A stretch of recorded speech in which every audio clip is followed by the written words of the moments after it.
Hello, everybody. Stephanie and I are back. There was a little glitch in the YouTube, and so this video we're going to call it part 2. And Stephanie answered a couple questions and gave an overview. Now we're going to go into the SWOT analysis. So welcome back. I'm back. Technology, love and hate. I'm going to ask Stephanie to talk about the SWOT analysis process. This is something that I noted in your pre-course survey you knew very little to nothing about. It stands for strengths, weaknesses, opportunities, and threats. And it is a way to collect data to help the strategic plan know who they are and where they might be able to go. So I'm going to ask Stephanie to talk a little bit about that process and begin with the question of what kind of data did you collect? When we were looking at our SWOT, we particularly wanted to know what were the industry trends, what were the things that were happening out there. For an example, if we look at the various programs that JEVS has, for each of those programs, was they a trend that this was a growing market? Was there a trend that there would be continued funding? So we really wanted to understand what was happening in the industry itself. We also wanted to know what the various thought leaders thought about us, our stakeholders, our funders, the government folks who might refer people. What did they think about JEVS? Was JEVS a place that they would turn to if they had problems and they needed solutions? Was JEVS where they wished to refer clients? So we wanted to get their perspective. And then we wanted to understand the underlying market conditions.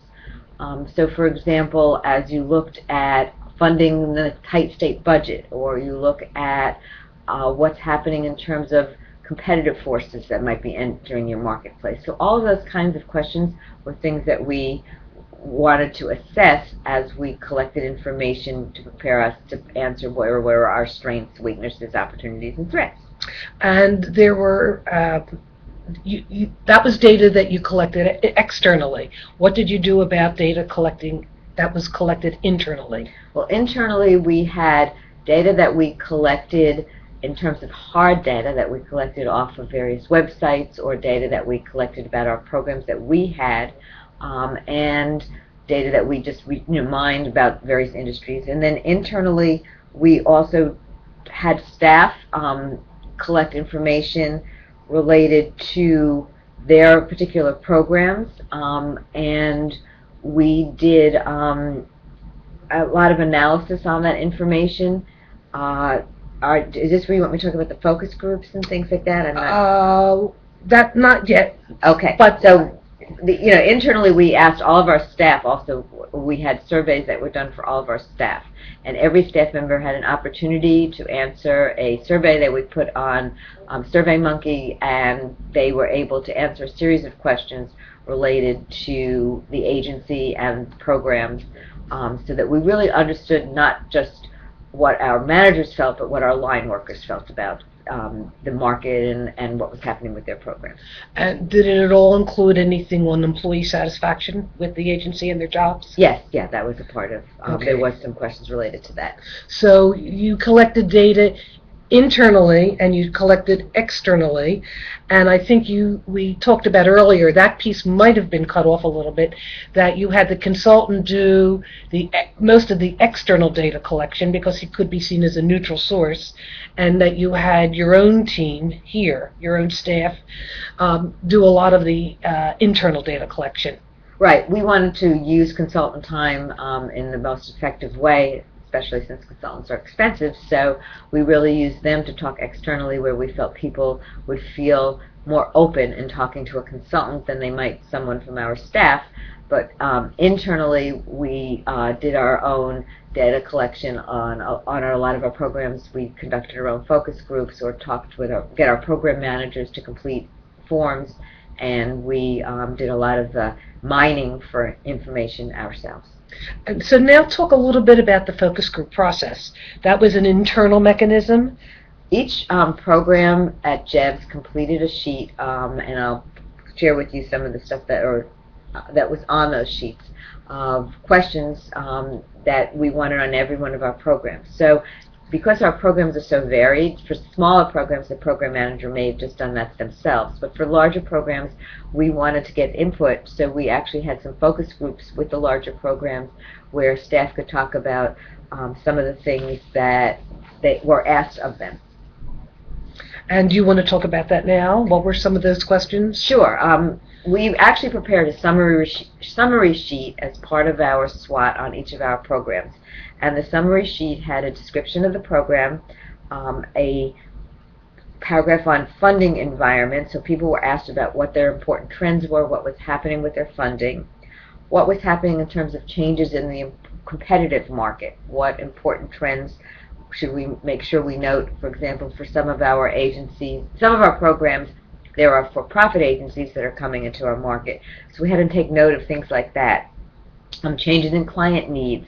Were we seeing demographics, for example? That might mean we had, for example, clients with intellectual disabilities.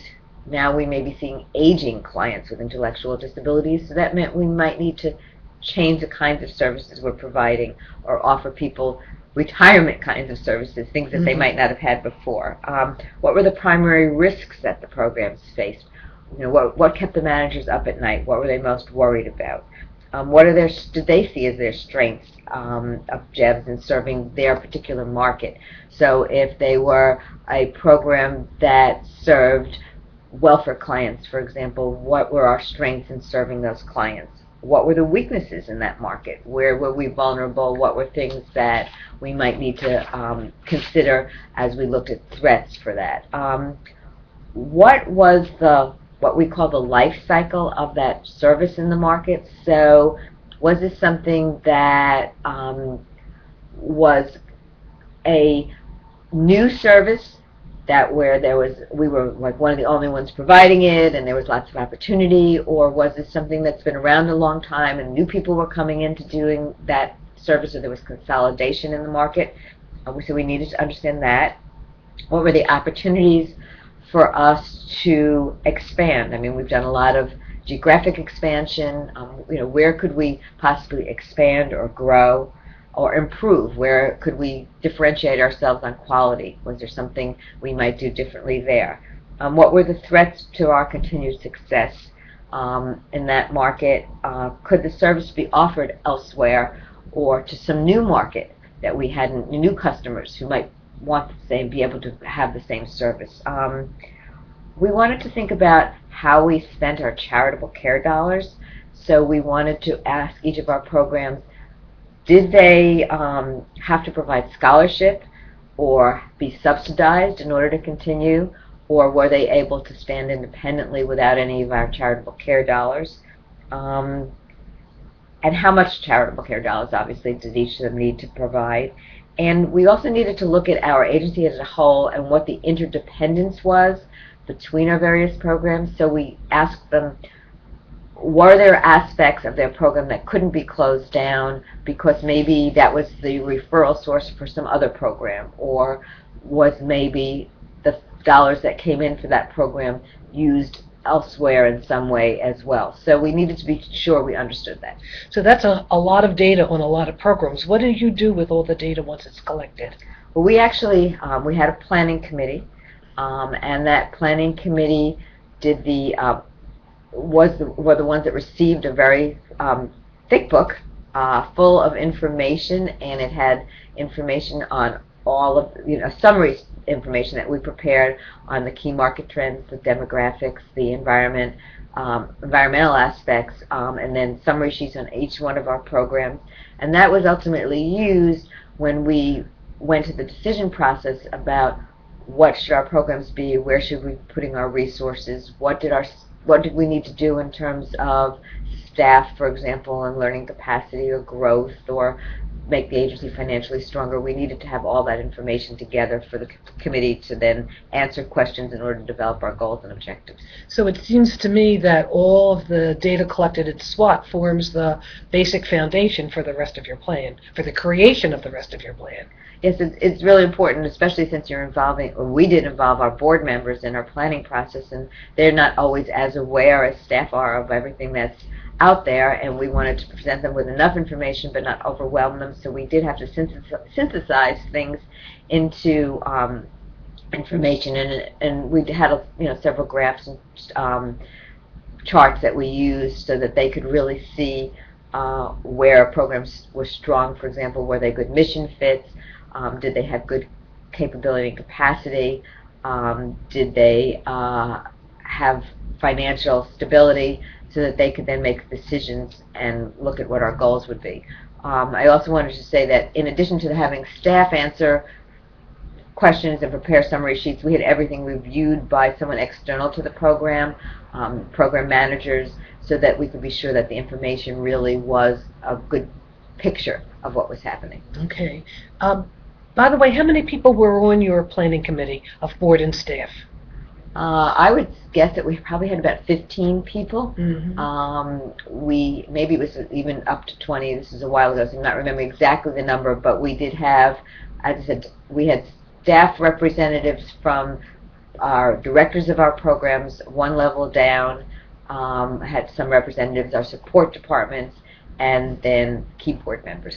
By your support departments, you mean finance and human resources and, yes, and technology and yeah, communication? Cool. Right. Okay. Just so people understand what we mean right. by support departments.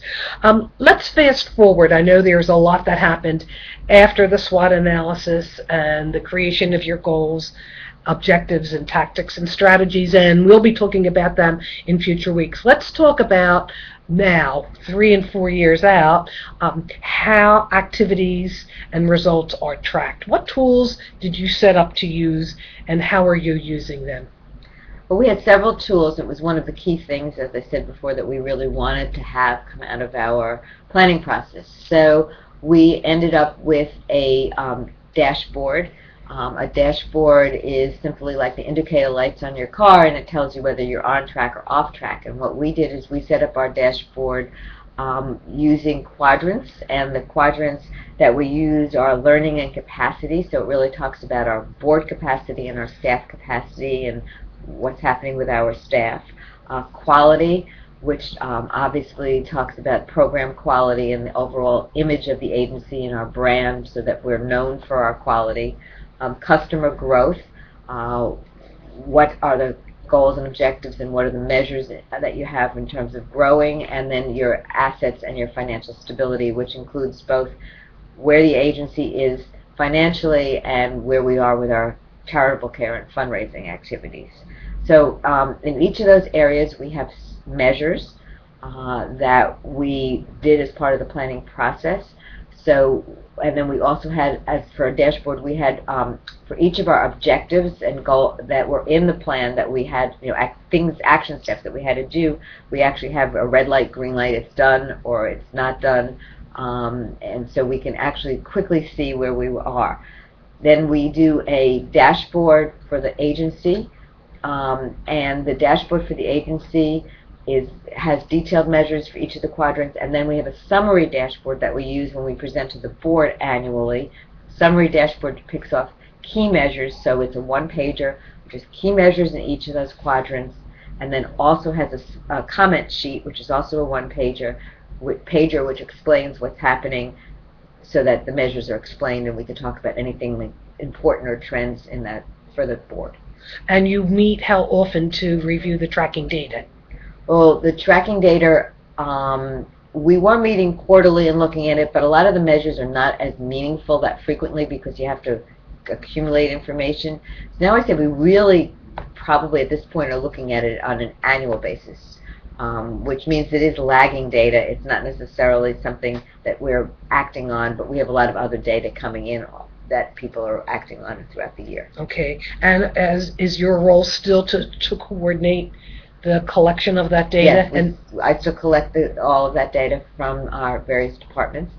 In fact, we talk about the meaningfulness of the measures and actually have made some changes over time, which I think is another important thing, that it's not necessarily cast in stone, but we do look at it over a period of time. We also look at, we have some tools that we use to look at our various programs each year. It's a portfolio analysis where we reevaluate what's happening in each of our programs and then rate them and decide, is this a program that we need to say, gee, this is questionable, we're not sure we can continue this as it is, do we need to even modify the program or close the program?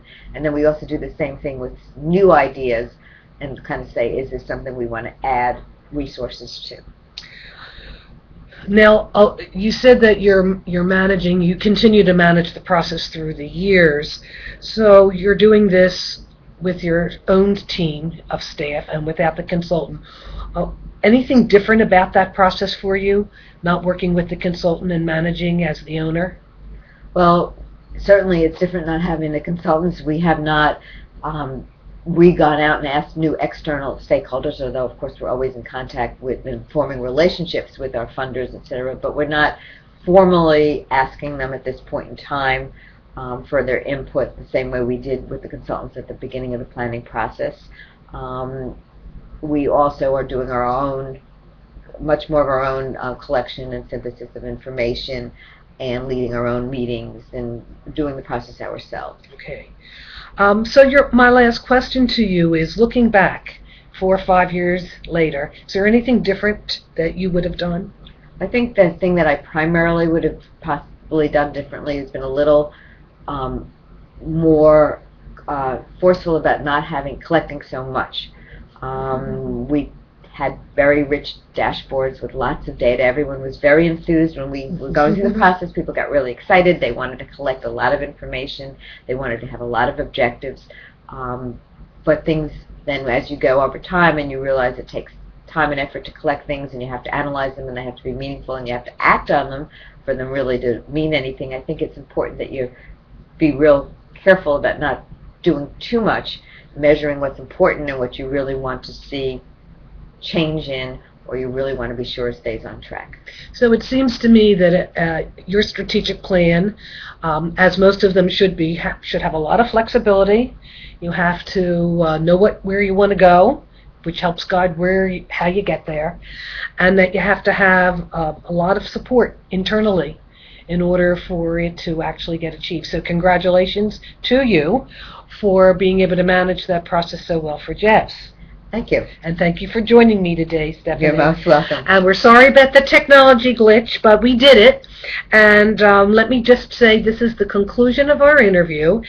Please now enter the forum and discuss the questions I have posted about data collection methods, and I'll see you again soon. Bye for now.